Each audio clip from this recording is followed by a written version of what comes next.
మాట్లాడినట్ట శాసనసభలో బిల్లు పెట్టినప్పుడు ఎంత గౌరవప్రదంగా మాట్లాడినరు, మేమెంత గౌరవప్రదంగా చెప్పినాం. ముఖ్యమంత్రి గారు కన్క్లూజన్లో మాట్లాడేటప్పుడు ఆల్ పార్టీ డెలిగేషన్ నేను ఢిల్లీ తీసుకుపోతా అని చెప్పిండు ఆయన.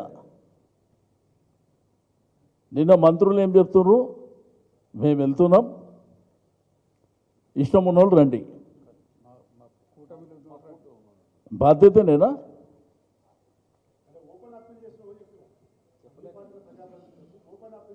ఓపెన్ అప్పీల్ కాదండి. ఒక ప్రభుత్వము, ప్రధాన ప్రతిపక్షం మేము. ఆ రోజు మాకు బిల్లు సపోర్ట్ చేయమని అడిగింది వాళ్ళే కదా. మేము మీరు ఏం చేయమంటే అది చేస్తాం. మాకు కావాల్సింది 42% మా బిడ్డలకు మీరే తెచ్చుకోవాలి. ఇది వీలు కాదు అని చెప్పినాం మేము. 9th షెడ్యూల్లో పెడితే తప్ప ఇది వీలు కాదు అని చెప్తే లేలే మాకు బాగా అనుభవం ఉన్నది చేస్తామంటే సపోర్ట్ చేస్తామని చెప్పి. సరే ఏది చెప్పినా కానీ దానికి శ్రీనివాస్ గౌడ్ గారు ఇప్పుడే చెప్పారు దానికి ఆన్సర్. గుజరాత్లో ఏం జరిగింది, మహారాష్ట్రలో ఏమున్నది చెప్పాడు, ఉత్తరప్రదేశ్లో ఏముంది చెప్పారు. ఇప్పుడు ఈడబ్ల్యూఎస్ ఎట్లా జరిగింది, 10% రిజర్వేషన్ పెట్టినప్పుడు దాంట్లో ఎవరు వారు చెప్పారు. బండ ప్రకాష్ గారు చాలా కేటగారికల్గా చెప్పింది. అసలు అసెంబ్లీలో టేబుల్ చేయలే, కౌన్సిల్లో టేబుల్ చేయలే, క్యాబినెట్లో కూడా టేబుల్ చేసినటువంటి దాఖలాలు లేవు. ఆ ఫైల్ తీసుకుపోయి ఢిల్లీలో చూపేయడం ఏంది? ఇవేమీ బాధ్యతే లేనా? ప్రభుత్వాలు నడిపించే విధానమేనా? ప్రతిదీ డే 1 నుంచి లోపభూయిష్టమే. హైదరాబాద్ టోటల్ హైదరాబాద్లో 40% కులగణన ప్రాపర్గా జరగలేదని నేను ఆ రోజు అసెంబ్లీలో చెప్పిన.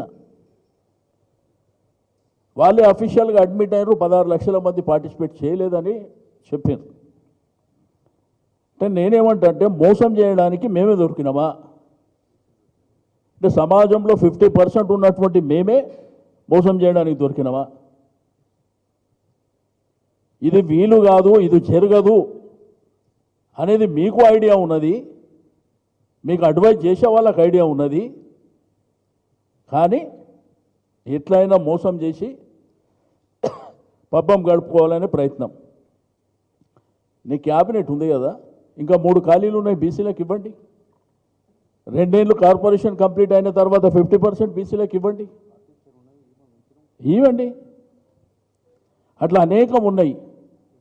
ఉద్యోగాలు చేసేటువంటి వాళ్ళకు కూడా, ఇప్పుడు ఉద్యోగాలు చేసేవాళ్ళు వాళ్ళు గ్రాడ్యుయేట్స్ ఉన్నప్పుడు వాళ్ళకి అఫీషియల్గా రావాల్సినటువంటి పోస్టింగ్లు కూడా వాళ్ళకి దక్కుతలేవు. అది మీరు వెరిఫై చేసుకోండి ఎక్కడైనా కానీ, కింద నుంచి మీది వరకు.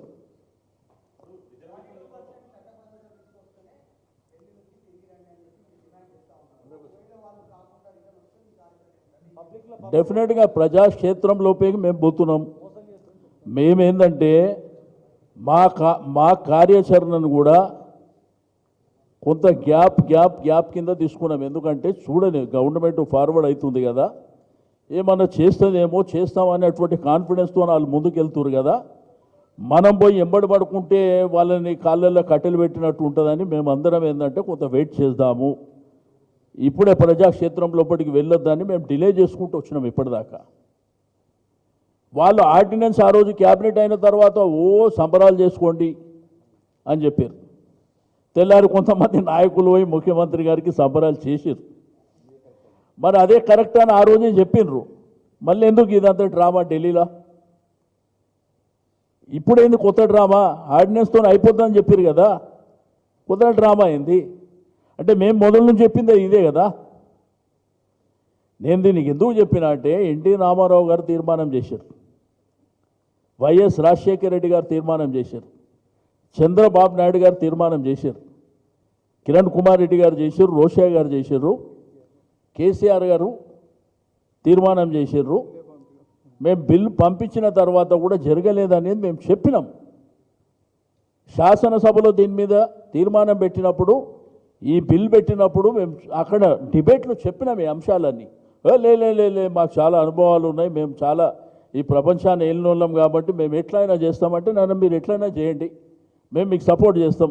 మాకు కావాల్సింది 42% రిజర్వేషన్ అయిన తర్వాతనే ఎన్నికలకు పోవాలి.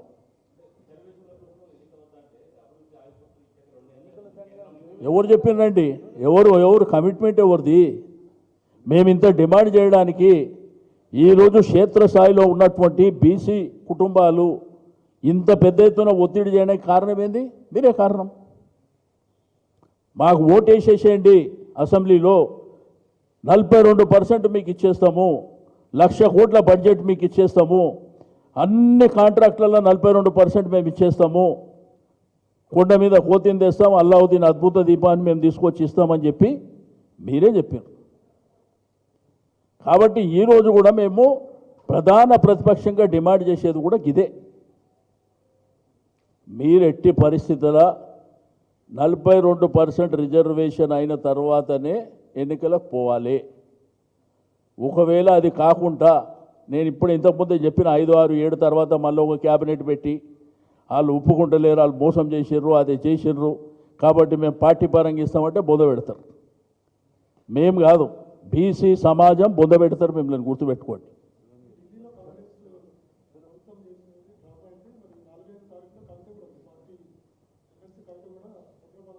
ఇది డెమోక్రసీ అండి, ఇది డెమోక్రసీ, ప్రజాస్వామ్యం. ప్రజాస్వామ్యంలో మేమే కాదు కదా, ప్రజాస్వామ్యంలో అందరికీ అవకాశాలు ఉంటాయి. వారు ఒక్కొక్కళ్ళకు ఒక్కొక్క విధానం ఉంటుంది.